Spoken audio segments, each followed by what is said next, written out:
प्रवरार्चितलिङ्गं निर्मलभासितशोभितलिङ्गम् जन्मज दुःखविनाशकलिङ्गं तत्प्रणमामि सदा शिवलिङ्गम् देवमुनिप्रवरार्चितलिङ्गं कामदहन करुणाकरलिङ्गम्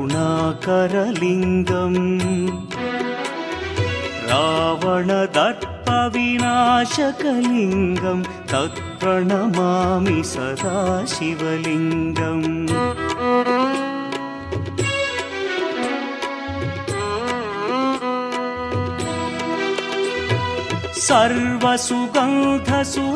सर्वसुगन्धसुलेपितलिङ्गं बुद्धिविवर्धनकारणलिङ्गं सिद्धसुरासुरवन्दितलिङ्गं तत्प्रणमामि सदा शिवलिङ्गं कनकमहामणिभूषितलिङ्गं फणिपतिवेष्टितशोभितलिङ्गम्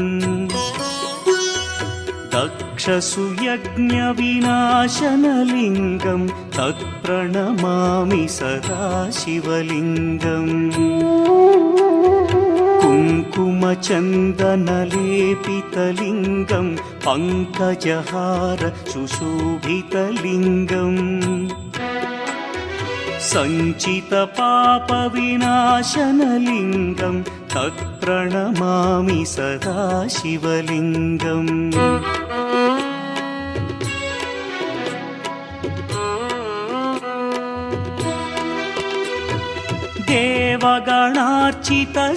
देवगणार्चितसेवितलिङ्गं भावैर्भक्तिभिरेव च लिङ्गम्